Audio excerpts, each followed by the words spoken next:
नमस्ते, आपके साथ मैं हूं जयप्रकाश शर्मा और आप देख रहे हैं हमारा खास कार्यक्रम रणभूमि। रणभूमि में आज का शब्द है सरसों का तेल। सरसों का तेल, जी हाँ, बहुत महंगा हो गया है। आज इसलिए हम बात कर रहे हैं क्योंकि जब सरसों सरकार के पास कम आई और तेल महंगा हुआ तो हरियाणा में गरीबों को दिए जाने वाला सरसों का तेल नहीं देने का फैसला लिया गया। फैसला लिया गया कि अब गरीबों के खाते में सीधे 250 रुपए दिए जाएंगे।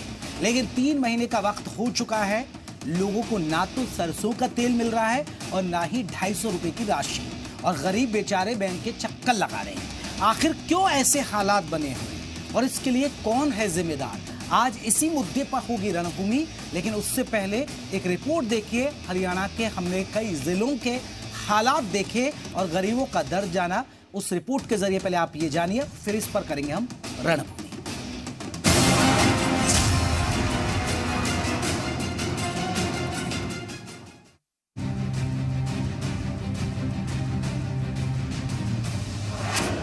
पहले गरीबों को सरसों का तेल मिलना बंद।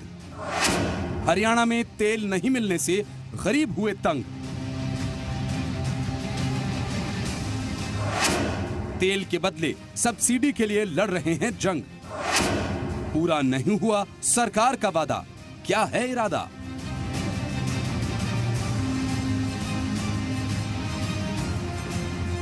हरियाणा के सरकारी डिपो से राशन प्राप्त करने वाले गरीब परिवारों को अप्रैल के बाद से सरसों का तेल देना बंद कर दिया गया था और वादा ये किया गया था कि गरीबों को अब सरसों के तेल की जगह सीधा उनके खाते में 250 रुपए दिए जाएंगे। लेकिन 3 महीने का वक्त गुजर चुका है। हर जिले में गरीब लोग बैंकों के चक्कर काटते फिर रहे हैं। अंबाला जिले की बात की जाए तो ऐसे लगभग 37,000 परिवार हैं जिनके पास अभी तक सब्सिडी नहीं पहुंची है। राशन में हमें आटा मिला है, बाजरा मिला है और कनक मिली है, और तेल 3 महीने हो गए हमें कुछ भी नहीं मिला, ना पैसे आए हैं हमारे खाते। तेल नहीं मिला अभी। सरसों का तेल नहीं मिला। कितने समय से? 3 महीने हो गए हैं, नहीं मिल रहा बिल्कुल। खाते में पैसे आए हैं उसके? नहीं। यहाँ वही हाल बाकी जिलों का भी है। हमारी टीम ने महेंद्रगढ़ जिले की स्थिति को जाना। यहाँ भी 28,000 गरीब परिवारों को न तो तेल मिला और न ही इसके बदले 250 रुपए ही। हालांकि खाद्य एवं आपूर्ति अधिकारी बैंक अकाउंट्स का लिंक नहीं होना कारण बता रहे हैं। 70,469 ऐसी फैमिली हैं जिसको ये सुविधा दी जानी है, लेकिन इसमें से भी 36,925 फैमिली ऐसी हैं जिनके खातों अभी हमारे अकाउंट जो सही नहीं है, जिनके कारण उनके अकाउंट में ये राशि नहीं गई। हरियाणा के 11 लाख गरीब परिवारों को जून महीने से सरसों के तेल के बदले 250 रुपए प्रति महीना के हिसाब से सीधा सब्सिडी उनके बैंक खातों में देने का फैसला किया गया था। लेकिन अब तक 11 लाख में से 5 लाख परिवारों के खाते में राशि नहीं पहुंची है। ऐसे में गरीब परिवार सरसों के तेल की राशि के लिए चक्कर काटने को मजबूर हैं। अब इसे सरकारी सिस्टम की खामी कहें या फिर अधिकारियों की लापरवाही। ब्यूरो रिपोर्ट, जी मीडिया।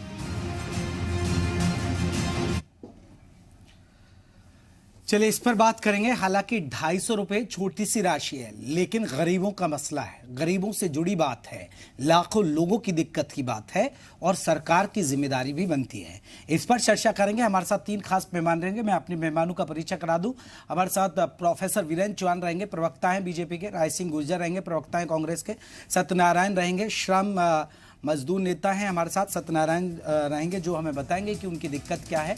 लेकिन पहले मामला आप समझ लीजिए। सरकार ने सरसों का तेल देना बंद किया, कहा कि हम आपको 250 रुपये की राशि देंगे तेल के बदले, लेकिन वो 3 महीने का वक्त हो चुका है, ना तो सरसों का तेल दिया जा रहा है क्योंकि सरकार ने कहा था कि महंगा हो गया, क्योंकि सरसों की जो फसल थी सरकार के पास इतनी ज़्यादा नहीं आ पाई और इसलिए तेल के भी दाम महंगे हो गए हैं, क्योंकि तेल बहुत ज़्यादा महंगा हो रहा है सरसों के तेल का। अगर आप 15 किलो का टीन लेंगे एक, तो कम से कम उसकी कीमत है 2600 रुपये के आसपास है।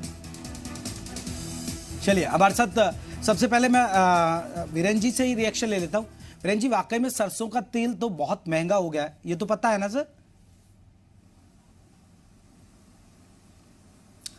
बिल्कुल, जितना आपको पता है उतना मुझे भी पता है और बाजार भाव का यहाँ उल्लेख करने की आवश्यकता नहीं है। यहाँ मैं आपको सिर्फ इतना बताना चाहूंगा, तो गरीबों का पैसा तो दे दीजिए। सरसों के तेल की जगह सुनेंगे तो सुन लेंगे आप धैर्य से, तो मैं कुछ प्रकाश डाल दूंगा जयप्रकाश जी तथ्यों पर।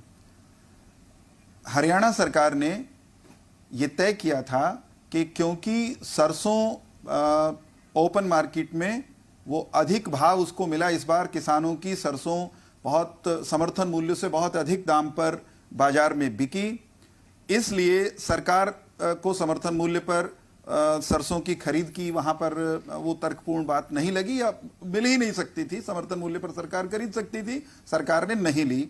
लेकिन क्योंकि सरसों हमारे पास मान लीजिए नहीं है, तो इसका अर्थ ये नहीं होना चाहिए कि गरीबों को, बीपीएल परिवारों को या अंत्योदय अन्न योजना वाले परिवारों को जो 2 लीटर तेल सरसों का मिलता था उनके कार्ड पर हर परिवार को, वो इसके कारण से बंद हो रहा है अगर, तो उसकी एवज में उनको धनराशि देना 250 रुपए प्रति परिवार प्रति माह देने का सरकार ने स्वतः स्फूर्त निर्णय लिया और उसकी प्रक्रिया शुरू की। जयप्रकाश भाई, केवल एक दिक्कत इसमें आ गई जिसको हम दूर करने में लगे हुए हैं कि जो परिवार करीब करीब 11 लाख परिवार जो इस योजना के या इस लाभ के, इस सब्सिडी के पात्र थे, जब हमने उनके खातों में पैसा ट्रांसफर करने की प्रक्रिया शुरू की तो बहुत सारे लोगों के जो खाते सरकारी डेटाबेस में दर्ज थे, जिन्हें स्वयं उपभोक्ता दर्ज कराता है किसी न किसी स्टेज पर, वो गलत पाए गए, किसी का आईएफएससी कोड गलत पाया गया।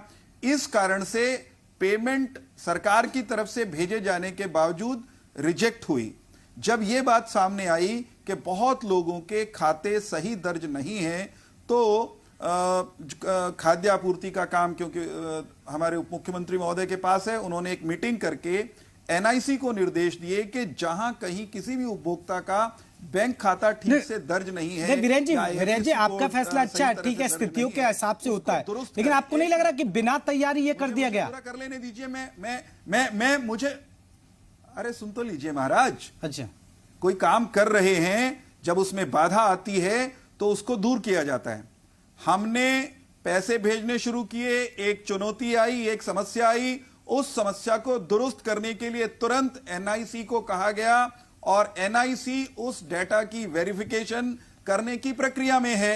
एक एक उपभोक्ता को उसके हिस्से का जो पैसा है वो मिलेगा, निश्चित तौर पर हर हाल में मिलेगा। अगर खाते या आईएफएससी कोड डेटा में कहीं गलत दर्ज थे तो उसको ठीक तो करना होगा कि नहीं होगा? ठीक है, कैश इन हैंड तो नहीं दिया जा सकता ना। नहीं, मैं आ रहा हूं। एक व्यवस्था बनाई है। चलिए, सत्यनारायण है, वो भी हमारे साथ जुड़े हैं, मजदूर नेता हैं। देंगे। मैं आ रहा हूं वीरेन चौहान जी, और भी मसलों बात करो। सत्यनारायण जी, आप मुझे सुन पा रहे हैं? लगता है उनसे संपर्क नहीं। राय सिंह गुजर जी, आप हैं? हाँ जी बिल्कुल, आपकी आवाज आ रही है साहब। राय सिंह गुजर जी, इस खबर पर आप क्या राय देंगे? देखिए जयप्रकाश जी, जिस प्रकार मेरे मित्र भाजपा के प्रवक्ता ने वही अपनी पुरानी विचारधारात्मक प्रवृत्ति के आधार पर झूठ, लूट और कसौटबाजी, षड्यंत्र और जासूसों की तरह बात करना आरंभ किया, इससे इन्होंने सारे आंकड़े छिपा दिए।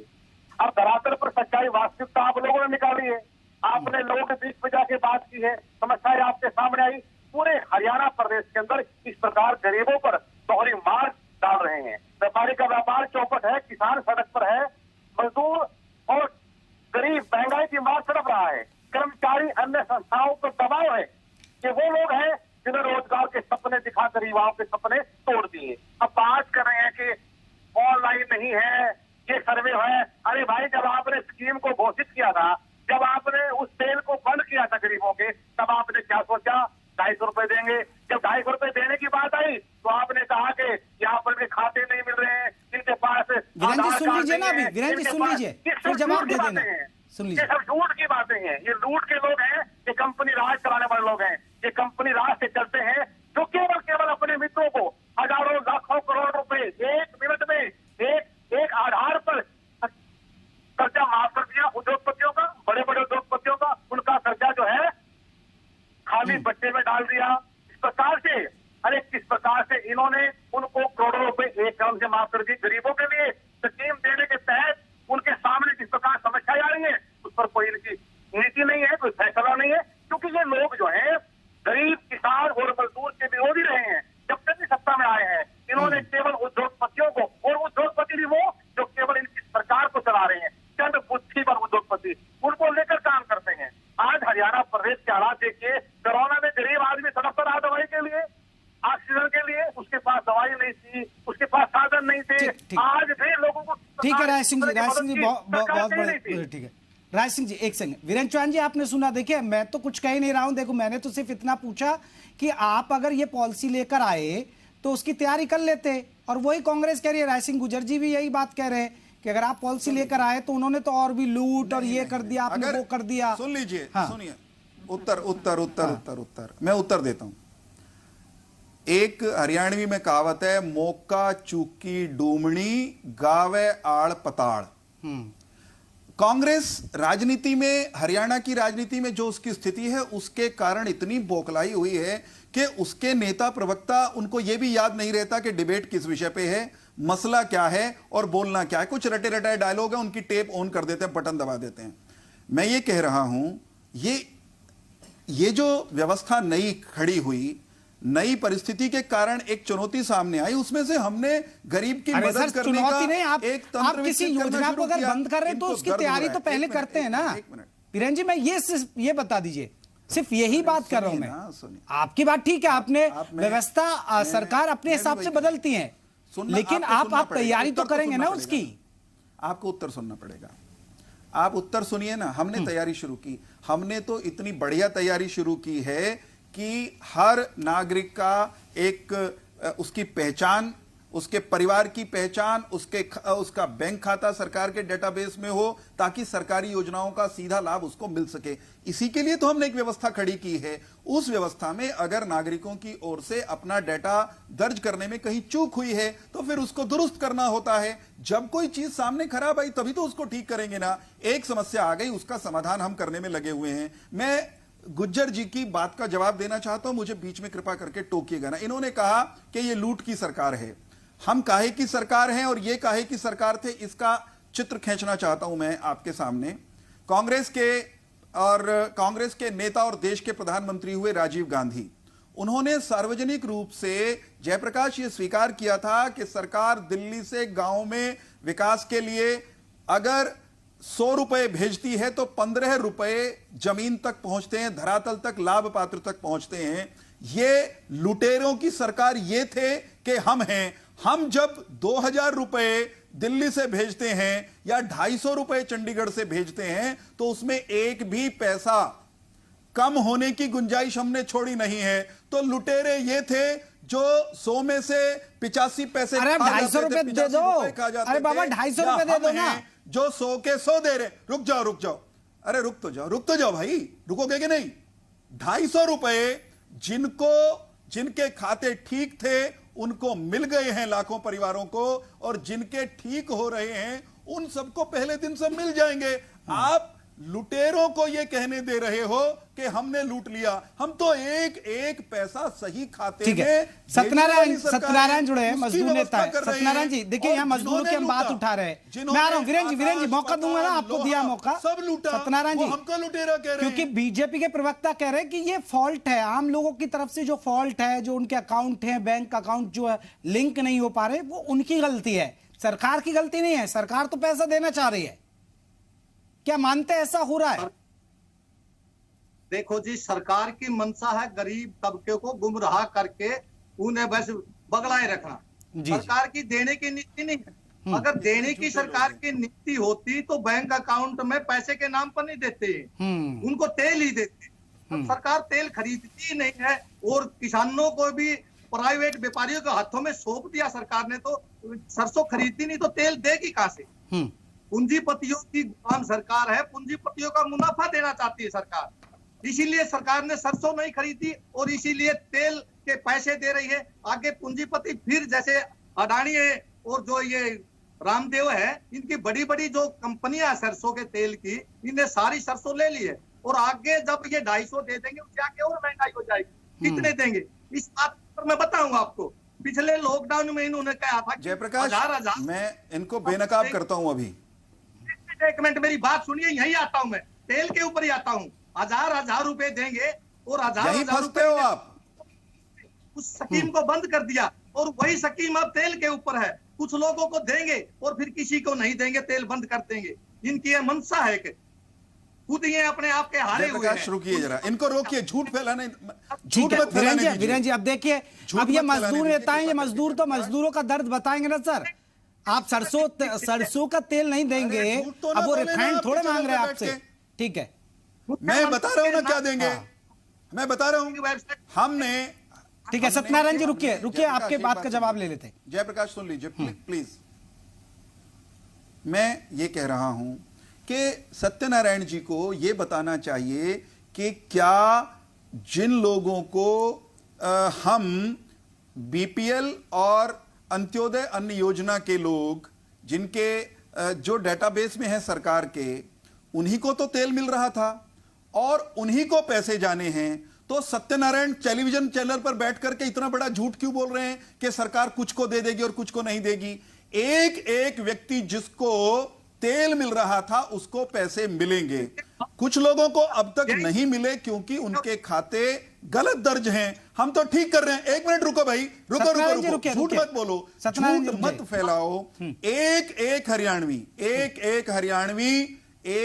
हरियाणवी जिसका हक बनता है सरसों के तेल के बदले में पैसे मिलने का, उसको 100% मिलेंगे और जितने का हक बनता उतने मिलेंगे। हम 1 रुपया भेज के उसमें से 85 पैसे नहीं खाने वाले, पूरे नागरिक के खाते में, हर हरियाणवी के खाते में जाने वाले। एक और इंटरेस्टिंग बात बताता हूं, हरियाणा सरकार ने सरसों नहीं खरीदी, सरकार समर्थन मूल्य पर खरीद सकती थी। नहीं, मैं आपकी बात, देखिए वीरेन जी, आपकी बात हर चीज दुरुस्त है। एक मिनट, आपकी हर बात को मैं सही मान रहा हूं, लेकिन आप ये बताइए ना, 3 महीने में चीजों को आप दुरुस्त क्यों नहीं कर पाए? इसलिए तो डिबेट बुलाई है ना सर हमने। मुझे अरे सुनिए ना, या तो आप मानिए कि अधिकारियों की लापरवाही है, देखिए सरकार की ठीक है, मंशा ठीक है, लेकिन अधिकारी हमारे काम नहीं कर रहे हैं ढंग से। आप मैं क्या मानूं क्या ना मानूं, आप कहते रहे। थोड़ा सा रोशनी फैलाने दीजिए मुझे जयप्रकाश जी। इन्होंने कहा कि हम किसान विरोधी हैं। हम अगर किसान विरोधी होते तो किसान को जबरन हम समर्थन मूल्य पे सरसों बेचने के लिए मजबूर ना करते क्या? हमने सरसों समर्थन मूल्य पर खरीदने के लिए हम मैदान में इसलिए नहीं उतरे क्योंकि वो उपलब्ध नहीं थी। किसान की सरसों बेहतरीन दाम पर बिक रही थी हरियाणा के बाजार में। अगर किसान की सरसों, अरे रुक जाओ, रुको, समर्थन मूल्य से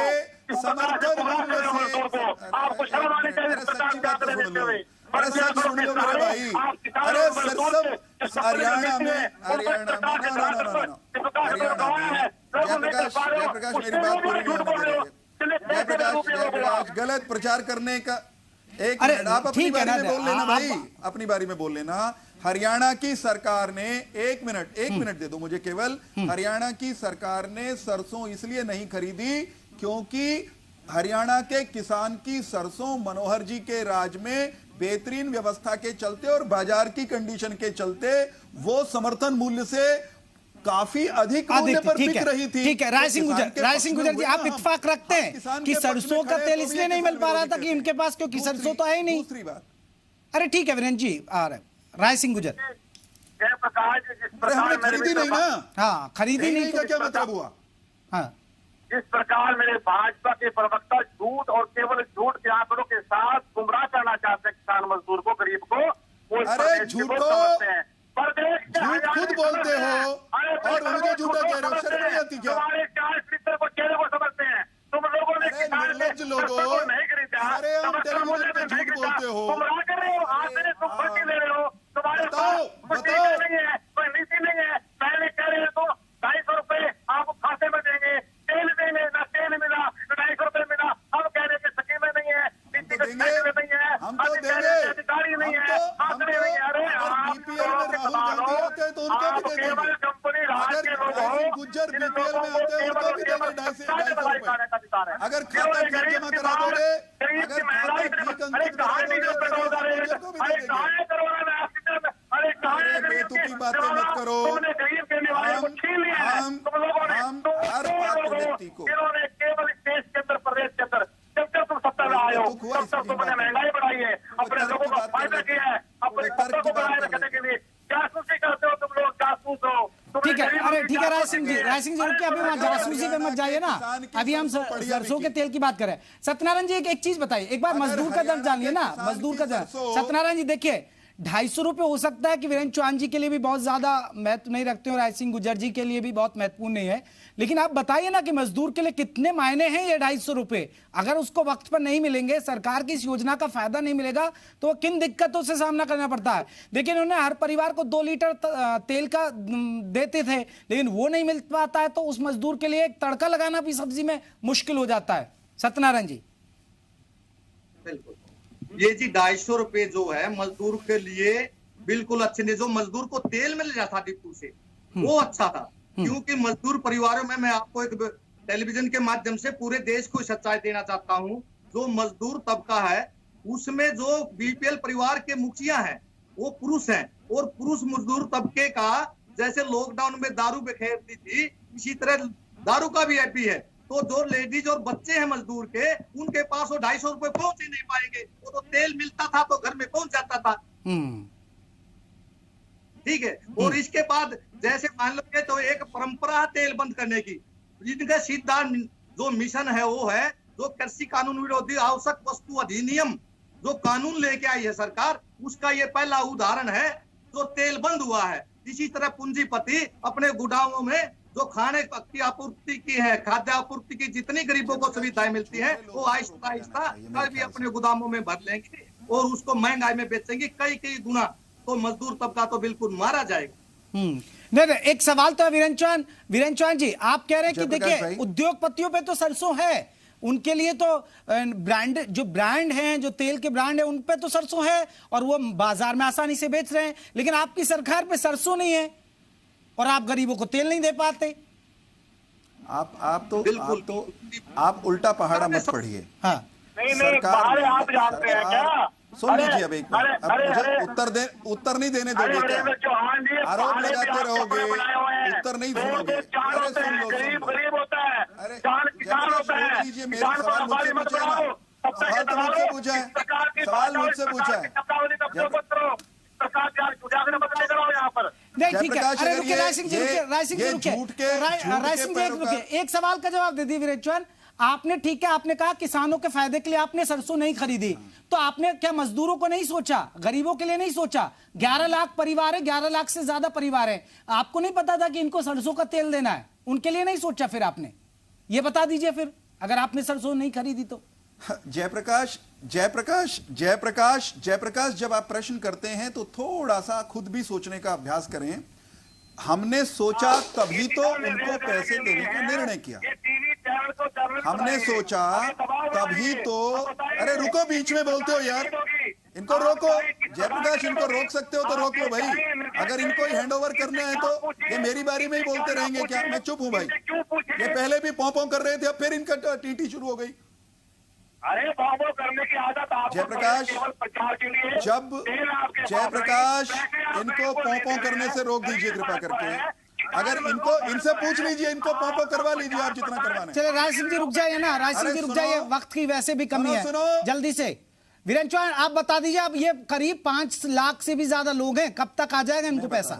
चलो ये बता दीजिए, छोड़ दीजिए। जयप्रकाश, एक प्रश्न का उत्तर ले लो, अगला फिर। अरे सर मुद्दे की बात करें ना, कह रहा हूं। अरे हमारी डिबेट का मसला सुलझ जाएगा। सुनोगे नहीं भाई, आप आश्वासन दे जाइए, आप आश्वासन दे जाइए। सुनोगे नहीं ना, आश्वासन बता दीजिए ना। 1 महीना इंतजार करें ये लोग, मुझे उत्तर देने ही नहीं दे रहे आप तो। 1 महीना? अरे भाई 3 महीने तो 1 महीना और कर लेंगे। जयप्रकाश, मैंने आश्वासन, फिर ये बोलने लगे बीच में। अरे वीरेंद्र जी बस ऐसे ही आप टाइम खाया करिए, जवाब आप मत दिया करिए, क्योंकि आपको जवाब देना है नहीं, आप पर है नहीं कि आप कोई आश्वासन भी दे पाए। हिम्मत नहीं है सुनने की, जवाब आश्वासन दे दीजिए। आप कितने महीना? 1 महीना? मूर्खतापूर्ण बातें करेंगे। 1 महीना? किसने कहा आपको? 2 महीना? 3 महीना? मैं उत्तर दे रहा हूं, और 3 महीने इंतजार करें ये लोग। अरे आप सुन रहे हैं क्या? अरे आप सुनेंगे कि नहीं? आप सुनाते रहिए, सवाल का उत्तर सुनने की पब्लिक आपको सुना देगी। चलिए बहुत बहुत शुक्रिया, मेरे पास वक्त की कमी है, आप सुनाते रहिए जिन लोगों को सुनाना है। आप पर जवाब है नहीं कि आश्वासन कब तक, लेकिन सच ये है मसला छोटा सा, लेकिन गरीब के लिए 250 रुपए बहुत मायने रखते हैं। 2 लीटर सरसों का तेल भी बहुत मायने रखता है। अब ना तो पैसा मिल रहा, ना तेल मिल रहा, बेचारा गरीब करे तो करे क्या से, लेकिन सरकार के पास जवाब है नहीं। रणभूमि में आज के लिए बस इतना ही। कल फिर मिलते हैं एक नए मुद्दे के साथ।